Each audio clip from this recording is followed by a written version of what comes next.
Hello guys, good morning everyone. Compliment of the season. It's Christmas season and everywhere is sparkling, everywhere is bubbling. Business are doing well. It's a beautiful season. All right, I want to welcome every one of you back to my channel. Please, I urge you as you watch this video, please like, comment, share to your loved ones that need this kind of video, and please, most importantly, subscribe to my channel. All right, so today I want to talk about a particular topic that, sorry, excuse me, that some of my subscribers dropped on my comment section, and I felt I should address it based on my own knowledge and what I feel I can give out. People ask about, I want to go into farming, I want to go into this business, and I don't know how to go about it. How do I start? I don't know how to go about it. All right, though I've done some videos on how to start up a fish farm or how to start up a poultry farm. Okay, so I would like you to also go back. If you are in need of this video, you can go back to my list of videos I've done and please go through those videos.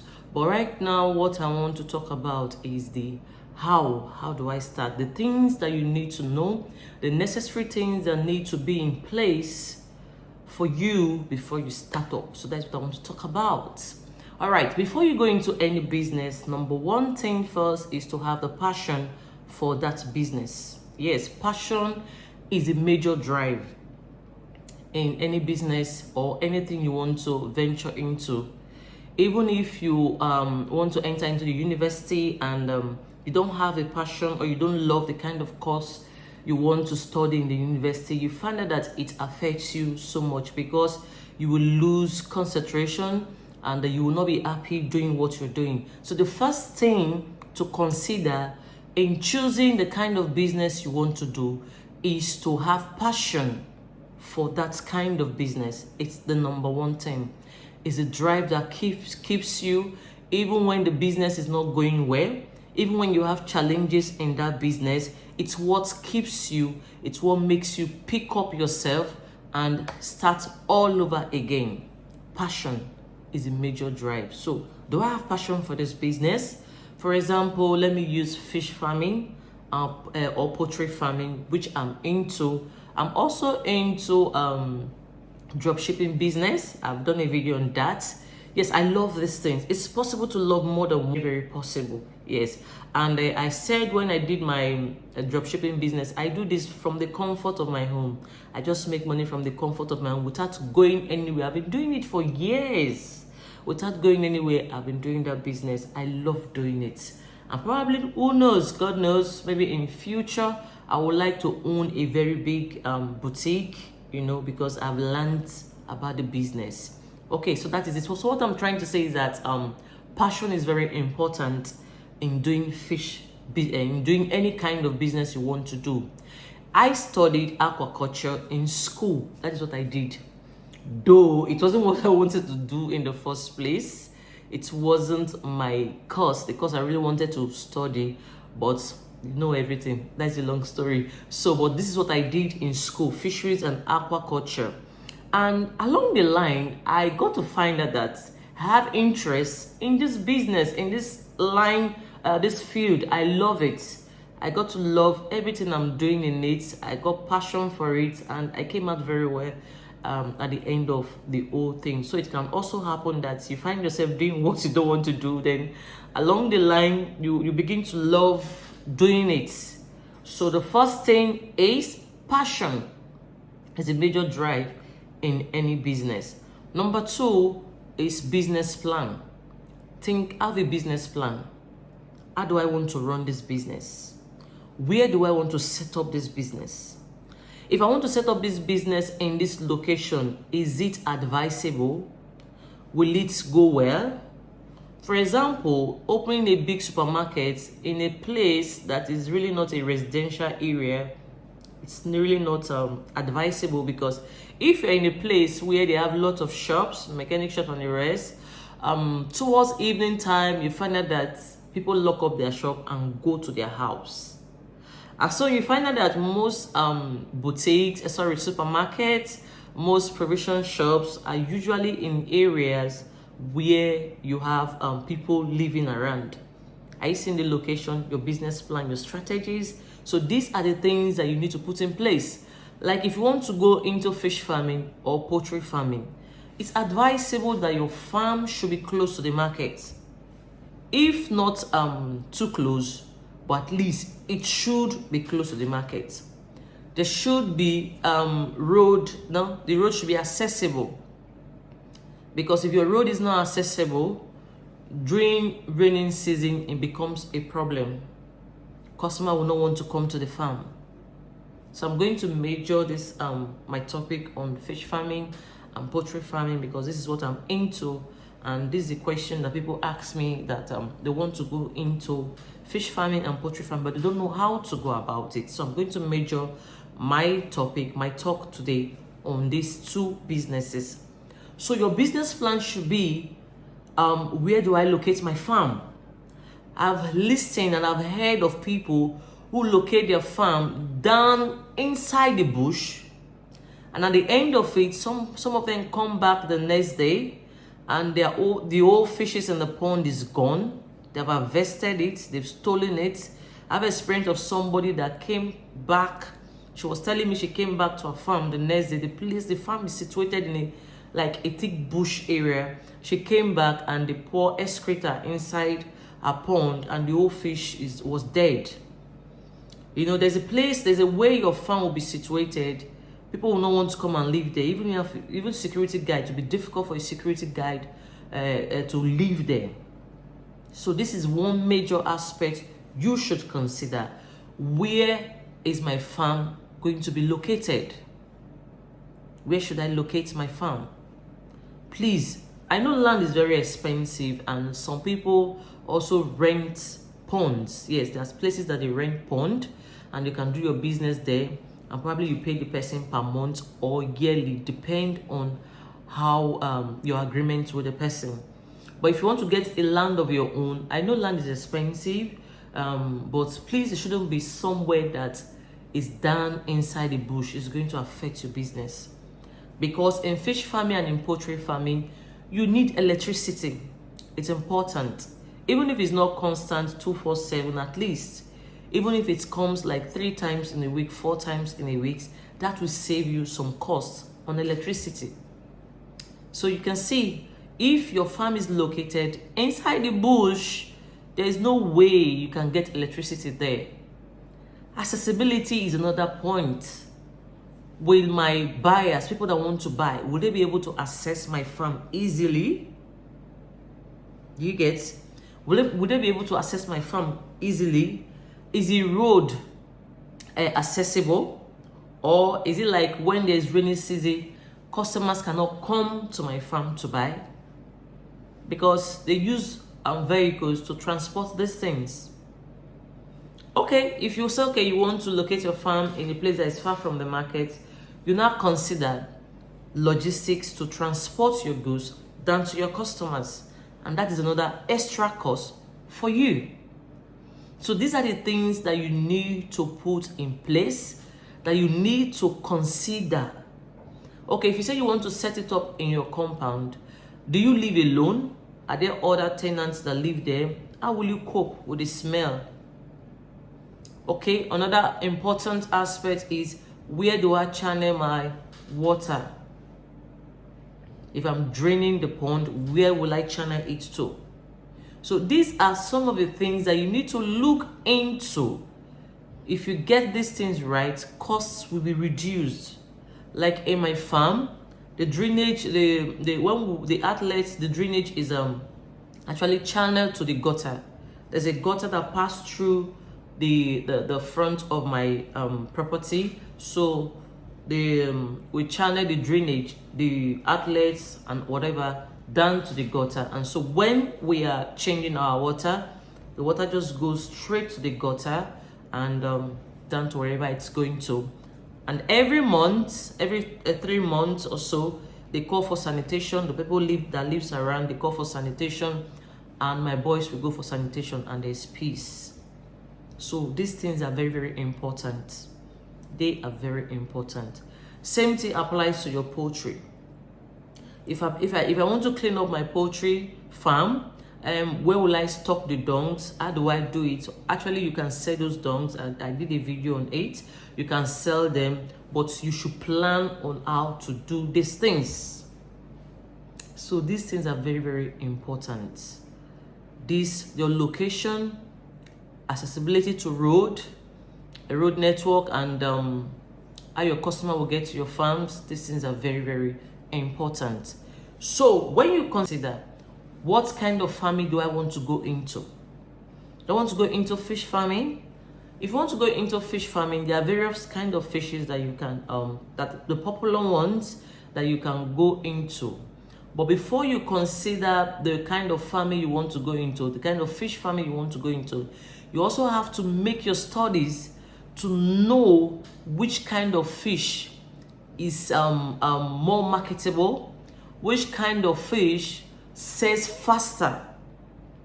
You don't want to rear the kind of fish that be difficult for you to buy, for you to sell.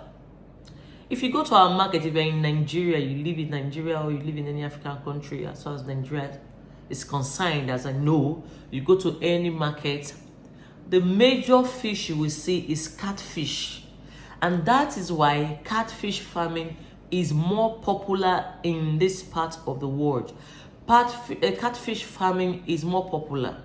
So you consider, there's people also farm tilapia and fish, but do you have the market for it? How will you sell when they grow up? How do you sell when they mature? How do you sell the tilapia? So it's advisable to go into the kind of farming that will be easy for you to sell. Remember, the reason why you are opening up any business is for you to sell and make profit. So it's not reasonable to rear the kind of fishes that is not marketable, is not something that people would like to buy, and you're just there, the money is stocked. Okay, if I want to go into poultry, I talked about the type of poultry. You can go into broiler farming, you can go into layer farming, layer chickens, which is one that lay eggs. So you consider these two, and I talked about the differences, which is more easy to set up, which is both of them are more lucrative, but one is more easy to set up, one is more easy to manage, and one is more capital intensive, and that is the egg layer poultry farming. It's capital intensive, especially when you want to do it as a business. So you sit down, you consider these two kind of poultry farming, and choose the one that will be convenient for you. You don't want to go into any kind of business that you'll be sweating, looking for where to borrow money just to feed your stock, your livestock, looking for where to get loan, looking for where to buy credit and all that. That is it. So choose the kind of farming that will be easy for you, that you will love to do. One is the fourth one also, where do I get my stock from? If it's fish farming you want to go into tilapia farming, you have to find out where you can get the fingerlings from. Also, okay, I missed this one. If you want to go into fishery, you will consider if you want to do hatchery. There's hatchery aspect of fishing, of fish farming. There is the live one, which is one you sold live. There is the drying aspect of it, which is one that people dry, and at the end of the day they sell it as dry catfish to market women or to household people. So you see all these aspects. Do you want to be selling the drying size, meaning your fish will not mature till 5 months, and when they are approaching 3 months, some weeks, you just sell it off as drying size, get your money, you restock again. That is another aspect of a fish business. You can stock your fish, leave them till 3 months plus, you sell them off, you stock again, you sell them off. And what you are selling is what they call the drying size. Sometimes you can just pick up the one that grow very fast. You just keep them by the side. Some people use them as broodstock, feed them over the years, use them as broodstock if they are into archery. Or do you want to be selling, drying it? Some people rear their fishes in your farm down to this 3 months plus. They don't sell to other people. Rather, what they do is they have their own oven and they dry it in large quantity, sell to people, maybe people in abroad, people that sells in the supermarket, sell to household. No, they just know how to distribute these things and sell it. They sell in cartons in different kgs. That is another aspect of fish farming. So which one do you want to go into? Or do you want to rear your fish down to table size when they're like 1 kg, 2 kg, 1.5, 1.2 kg? The market may come down to the farm, they buy up everything and you restock again. Which aspect do you want to go into? So these are different aspects of farming, fish farming, that I just listed. So if you want to go into this, the first thing to know is where can I get my fingerlings? Fingerlings for catfish or tilapia, as the case may be, if that is what you want to do. Where can I get this stock from? So it's good to make your research, know how to identify good fingerlings, know how to identify them. I just did a video on that, good fingerlings. So when you get to the archery and you want to buy from them, you should be able to spot out some signs and know what you are getting, know the price, know how many you can stock, know how many you can feed, and continue your business. All right, so that is another point. And if it's a poultry farming, you get to look for where to buy your chicks from. There are different agents who buy chicks from people. Probably if you are not in Ibadan, or the major places in Ibadan or Lagos, wherever. So but you need agents that can buy from you, because if you want to buy as a single person, the quantity might be too much for you to buy. So that is why they have this agent who take order from different people, because you can't go to their company and say you want to buy 1 carton, you want to buy 5 cartons. So this is the reason why people use agents, and when they meet their agents, they get order from like 5-10 persons, and they bring it down with transportation. You pay them, you can collect your half carton, you can collect 1 carton, you can collect 1.5 carton. So these are the things that you need to look out for. Get the places to get these things. Then also consider, am I using concrete pond? Am I using tarpaulin pond? Am I going to dig the pond? Good. So these are the ones that you need to consider. Then for your chicken, you get a space that will be enough. Don't use 1-room apartments, maybe a smaller space. Then you stock up 1,000 chicken and there will be problem. Overcrowding is not allowed. Even in fish farming, overcrowding is not allowed. So you have to consider your space before stocking also. Then you also have to consider, how do I market my products when they are big enough? Am I using agents? Am I creating WhatsApp platform? Am I creating any social media platform? Am I going to do the advert for myself? How do I go about telling people that this is what I do? And this thing is very important. Advertisement is very important.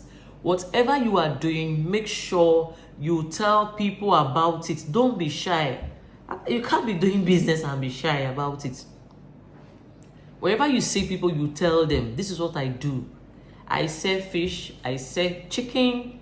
You can go about those that sells do this what is it called? Frozen food. You can meet them. You can go to hotels. You can go to restaurants. There are places that you can go. You can meet this market. I won't advise you to sell fish to market to men alone. You can use agents, because those guys, those women are very smart. So if you're not careful, they might even cheat you. So how will you sell? What is your medium of selling these fishes? Are you going to use agent? Like in my farm, I use agent to sell my catfish. Then for the poultry, I do my marketing myself. I tell people, whoever that cares to listen, I tell them, this is what I do. We'll go about, those that sell in frozen chicken in shops, in the market, we'll tell them, and from there we get customers. This is very, very, very important, because without this, you'll just be feeding them for nothing. And at the end, it would be very, very discouraging, and that is not good for you. So these things have to be in place. They have to be in place for you to start up your business. Will I be able to meet people and tell them about this business? Will I be able to advertise my business? It's even advisable. Create a platform. You are in social media, you are in Instagram, you are on Facebook. Join these fish clubs, fish page, or this chicken page. So you get to know what is even happening in the business, in the sector. You get to know what is happening. If there's increase in price, probably maybe they are selling 1 kg of chicken for 4,000. You may not be aware if you're just on your own doing your thing, but if you're in such kind of groups, you get to hear, in so place in Port Harcourt, they sell 1 kg of chicken for 4,500. Someone say, no, in Lagos, they're selling for 5,000, or for example. Do you get what I'm trying to say? So these platforms are very important. I observe in this platform, people also make advertisement and say, I have 2,000 chicken for sale. I have 3,000 pieces of 1 kg catfish for sale. Contact me if you are interested. Are you seeing the mediums of advertisement? And from there, you don't know where you get your customer from. So it's very important you get yourself involved in some of these groups, so you get to know what is happening in the business. Very important. So guys, let me not bore you with so many, but these are the very, very important ones. Then lastly, your record keeping, it's important. Record keeping is important. How do you know you are making profit from this business if you are not keeping record?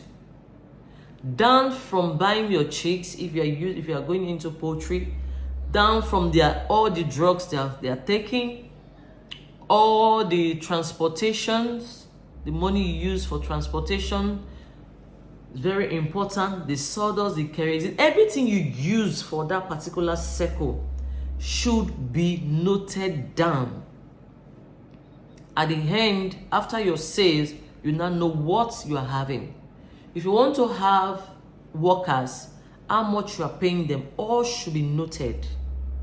You can't do business where you are not keeping, you don't have, you're not keeping stock, you're not keeping to what you use, and then at the end you say you are doing business. You're not doing business. You have to write down everything that goes in. Then at the end of the sales, what do I have? I don't know if you understand. That is very, very important. Record keeping, it's very, very important. Do it in the way that you alone understand what you are doing, but make sure everything that you spend in a particular badge, in a particular circle, should be written down. It's very important. So you know if you are making progress, so if you know if you are making profit or not. Then if much profit is not coming, you now think, what should I do? What should I reduce so I can make more profits? Is it the rate I'm feeding them? Should I reduce the rate I'm feeding? So these things keeps you in check. If it's fish farming you want to do, down from buying fingerlings, transporting them to your farm, the water you use, if you're buying diesel, to get your water, your worker, the feed you use.